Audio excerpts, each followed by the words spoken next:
We have the story here from The Hill. GOP lawmaker says, quote, systemic racism doesn't exist, and there's more to the story of Floyd's death. Well, there definitely is. Representative Scott Perry, Republican of Pennsylvania, said Wednesday that systemic racism doesn't exist. And there's more to the story of George Floyd's death in Minneapolis police custody in late May. Quote, what is systemic racism? That means there is a system. That means there's a system of. If there's a system, someone had to create that system, Perry said at a local Rotary Club event, according to the York Dispatch. Someone is operating and nurturing the system to keep it going. I don't know who in our country is doing that. That believes the fact we had a war among the United States over that issue to cleanse our country of that issue, Perry added, referring to the Civil War. Floyd, a 46-year-old black man who died on May 25th after a white Minneapolis police officer knelt on his neck for nearly 9 minutes, his death, captured on video, led to a nationwide protest against racial injustice and police brutality. But in fact, there is more. There is more to the story of George Floyd. There is more to the story of George Floyd's death. We have this tweet here from Peter Schiff. He says, reporters on Court TV reluctantly admitted the evidence in the George Floyd case exonerates all 4 officers. They apologized to the audience for breaking the news and reiterated their support for BLM while acknowledging that none of BLM's concerns actually apply to George Floyd. And this is the link that he posts here, and we're going to go through this clip really quickly. I think it's very interesting. Let's watch this right now. People were outraged by Officer Derek Chauvin, now former Officer Derek Chauvin, with his knee on George Floyd's neck. The knee on the neck. And from coast to coast, everyone absolutely outraged, especially by that fact, the knee on the neck. Well, guess what, folks? Take a look at what you're looking at right here. That is from the police training manual. And then you've got George. What did I say? What did I say when this all happened? I said there are training manuals out there that show cops that this is the way to subdue people, to subdue criminals. This is the way to keep them down if they're resisting arrest. And George Floyd was. But the original narrative, we know what the original narrative was. He wasn't resisting. Cops kneeled on his neck. Floyd there. So where this all comes from is from a motion to dismiss. A motion to dismiss that was filed by Derek Chauvin's attorneys, saying that the knee on the neck is part of his training as a Minneapolis police officer. And there we see it in the manual on the left, and on the right is what we all have seen in the video of Officer Chauvin. So is this a game changer? How does this impact everything? Let's bring in our team with me right now. Joining me, Julie Janae, Court TV crime and justice reporter, Ashley Banfield, special contributor, and Michael Ayala, Court TV anchor. So this is all part now of a motion to dismiss by Derek Chauvin, the knee on the neck officer, who is claiming that the knee on the neck is part of his training. Julia Janae, explain to me what they filed here and what their argument is. This is a motion to dismiss. Derek Chauvin is arguing or attacking the probable cause in this case, saying that the state doesn't have enough evidence for this to even go forward, hoping that the judge will rule in his favor at the September 11th hearing that is upcoming, making these arguments. And it's similar to some of the arguments that we've seen from the other officers in this case, Tu Tao, Jay King, and Thomas Lane, who have also filed their motion to dismiss. But this one, he is focusing on his conduct. These other officers have distanced themselves from his conduct, but he talks about his knee being on George Floyd's neck. And here's some takeaways from that document. He highlights that there was no bruising, no damage to the neck structure of George Floyd, and that's something that they are relying on based on the autopsy report. They're also saying that the 2018 training materials that show what the protocol is for the Minneapolis Police Department, that authorizes a knee on the neck in certain situations, even saying that Chauvin was calm and professional throughout this situation, throughout this incident. So there was no bruising to the neck structures, which means she wasn't even putting that much pressure on his neck. His other knee was holding him up. He was just putting the knee in place to hold him in place. That's basically what happened here. He died from a fentanyl overdose. That's what the lawyers are arguing. And of course, making those arguments, trying to minimize the impact of his knee on George Floyd's neck. So in that motion to dismiss, a lot of different factors, a lot of different arguments being made by this officer in advance of that hearing that's upcoming. Anyone that says that the body camera footage doesn't change this entire case is a liar. They're a liar. Much like they're a liar if they say that Kyle Rittenhouse wasn't acting in self-defense or wasn't justified in acting the way he did in that self-defense act, in shooting those people. They're liars. They're being completely dishonest. And a lot of this rhetoric is coming from extremely sheltered people. Who aren't connected to reality. Yeah, but this one is absolutely shocking. I mean, this is what the whole story is about. This is what outraged millions and millions of people. This is what caused the protest. It was the knee on the neck. And now Ashley Banfield, the defense, is saying dismiss the charges because the knee on the neck is right there in the police training manual. Yeah, I think politically that's going to be really hard. And I also think anybody who thought about dismissing these charges would also think about the city burning.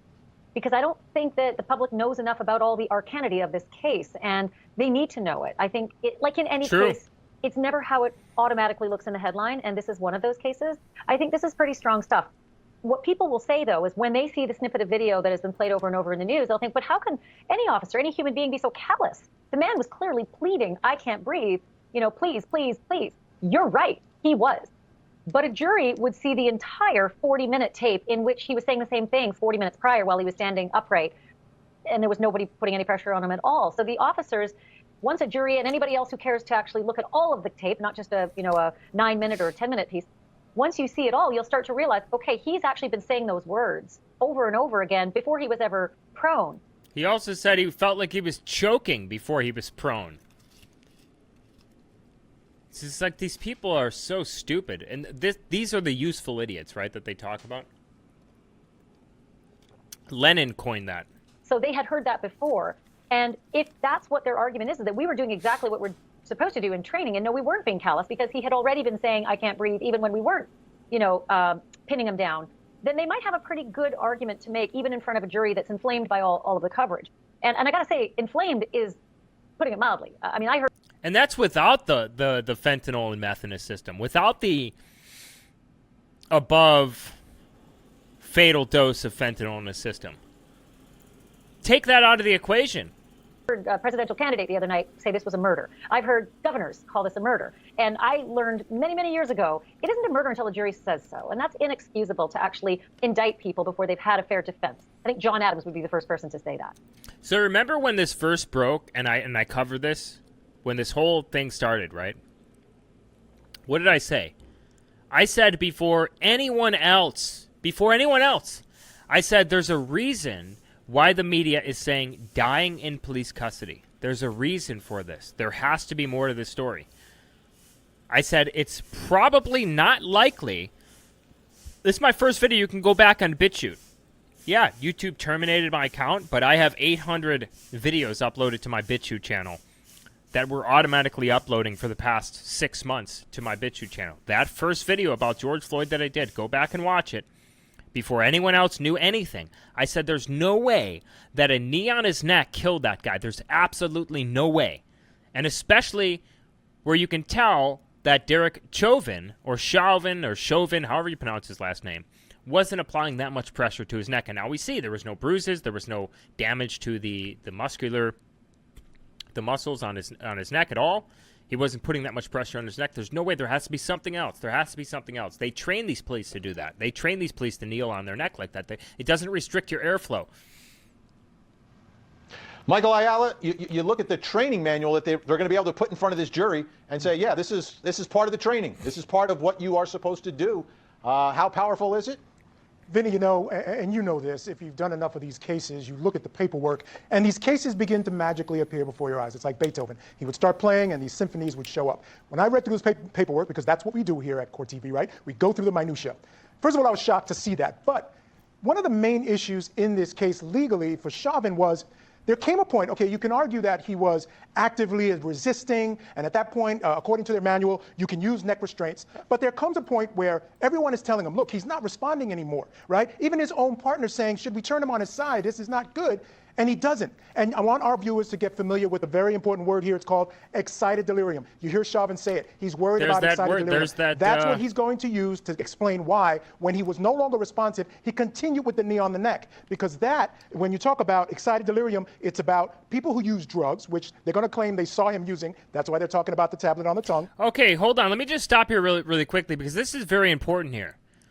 This is the second time that I heard that excited delirium. We just went over this in this scientific study regarding the man in Rochester who died in police custody, right? So this excited delirium is excited or agitated delirium is characterized by agitation, aggression, acute distress, and sudden death, often in pre-hospital care setting, and is typically associated with the use of drugs after that altered dopamine processing.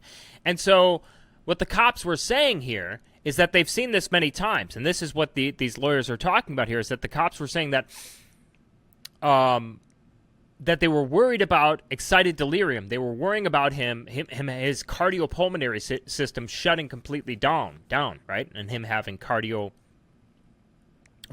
arrest, him dying from a heart attack. What did the police say during the body camera footage? They said, calm down, or you're going to have a heart attack. They asked George Floyd if he was on drugs. They asked his girlfriend if he was on drugs. They asked the other person he was with if he was on drugs. Everyone said no, but he was on drugs. The body camera footage, they claim, shows him swallowing a speedball when the police officer showed up. That's what they're claiming. Now, we know that he had, a lethal dose of fentanyl in his system, and he was acting all agitated, and he complained he couldn't breathe multiple times before being prone. He said he was choking. They're going to get off. These cops are going to get off. They're going to be completely exonerated, and the cities are going to burn. And this is what that lady was talking about. She was saying, well, these people need to know the facts. These people don't give a shit about the facts. They just care that he was black, and it was a white guy. And they're going to riot anyway. Bizarre behavior. We saw that. Plus, they don't even understand what they're talking about. Like, they don't know what the fuck excited delirium is. Eventually, it gets to something that's called superhuman strength. Oftentimes, people in that position, they show superhuman strength. And this, Vinny, that picture shows how you're supposed to restrain people when you're afraid for excited delirium. Unbelievable. This is a game changer, Vinny. It's going to be tough to overcome this training instruction picture that shows exactly how he was doing it by the book, Vinny. And especially with murder, too? By the book. Resisting arrest the whole time? It's problematic for prosecutors. Julie, today, let's talk about prosecutors. And that's basically it. That's what all the lawyers say there. That's what all the lawyers say. They're taking all the emotion basically out of the equation. You heard what they said? This is what the lawyers for the police are arguing as well. He was resisting arrest the entire time. Now remember what was the original narrative? The original narrative was that these racist cops were just going around and were just lynching George Floyd. That he didn't do anything, he wasn't resisting arrest. For the longest time, this was the narrative until the body camera footage had to leak. They didn't release the body camera footage voluntarily. The body camera footage had to be leaked because Keith Ellison in Minnesota knew what the body camera footage showed. And this is why I say anyone who's claiming that the body camera footage proves nothing or changes nothing, they're a liar. They're a liar. They're being dishonest. And also, they're ideologically driven in their final conclusion and final opinion on George Floyd. They're going to get off. They're going to get off. And we see this over and over and over again. It never ends. It never ends. And it's just more of the same. And these people don't care. These people do not care what these people do. As I've said before, we've seen this in Chicago, where the man was originally reported to be a 15-year-old kid who was shot in the face by a white police officer. This is what Black Lives Matter said. This was the original claim. It was found out that he wasn't a 15-year-old kid. They found out that he was an adult, and he had a gun, and he was shooting at police, but they still rioted. They still looted in the city of Chicago. And then when people called them out for their looting, what did the leader of Black Lives Matter say in Chicago? Well, she said that This looting is a form of our reparations, and that these companies have insurance, and so therefore the looting is justified. In the case of Detroit, the man pulled a gun out of his waistband very quickly within a matter of just a couple of seconds, shot directly at the head of police officers. They still rioted. They still protested after he was shot by police. Thankfully, he didn't hit the police. He was a terrible shot. Police shot back, killing him. It doesn't matter what these people do, because as long as they share the same skin color as they do, and as long as the cop is white, and as long as the cop is close to being white, we saw that in the case of Dijon Kizzee in Los Angeles, then they're going to riot, they're going to loot, they're going to protest, they're going to show up in the streets before any video, any body camera footage is released, before any information comes out. And even when that information comes out, they're still going to riot, they're still going to loot. So they're going to argue these things in court. The police are going to get off. Derek Chauvin did nothing wrong. And there's going to be more looting, more rioting in the streets, despite what the final decision is, despite what information comes out about this, despite the truth coming out about George Floyd. In part due to what the mainstream media does.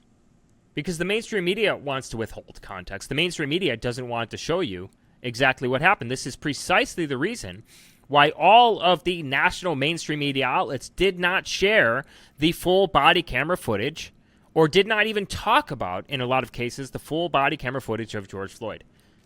This is precisely the reason why we see headlines like this from The Hill. Video shows police put hood over black man, pressed him into pavement before asphyxiation death. Did they tell you about excited delirium? Is there anything in this article? The article is only a few paragraphs long. There's nothing really in the article about this.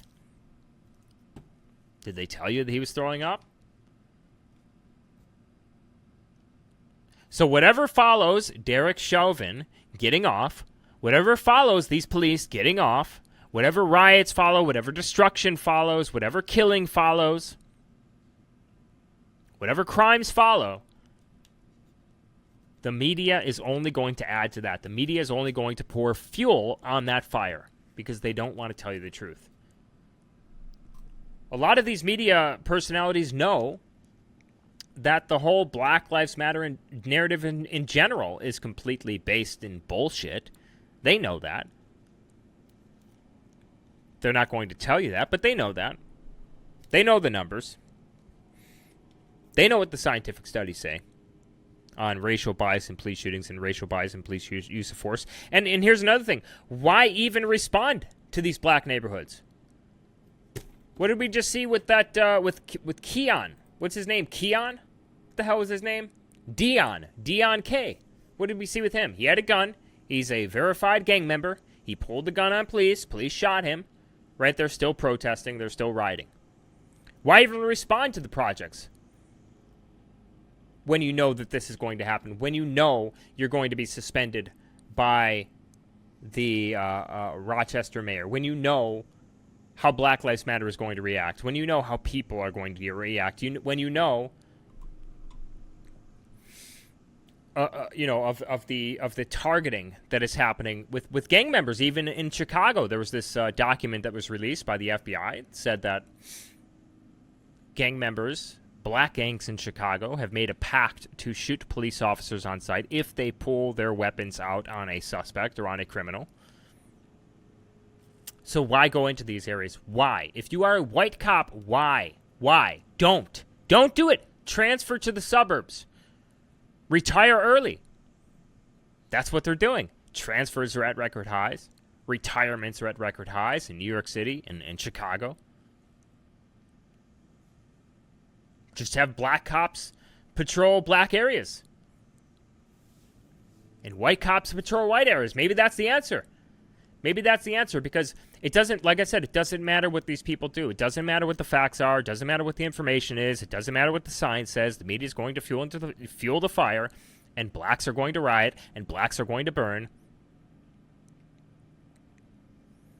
regardless of what happens if it is a white cop or anything even close to a white cop, even if it's a Hispanic race soldier, as Hispanic white race soldier, as Tariq Nasheed calls him. So my goal is to eventually become a powerhouse of truth. That is why it is imperative that you check the links in the description below and go to either Patreon and Subscribestar and support us for at least the cost of a cup of coffee a month. We already have writers writing for theredelephants.com, but we'd like to bring on more in the near future. By the way, at theredelephants.com, you can also find t-shirts, hats, and other products. Check the links in the description below. It helps us out tremendously.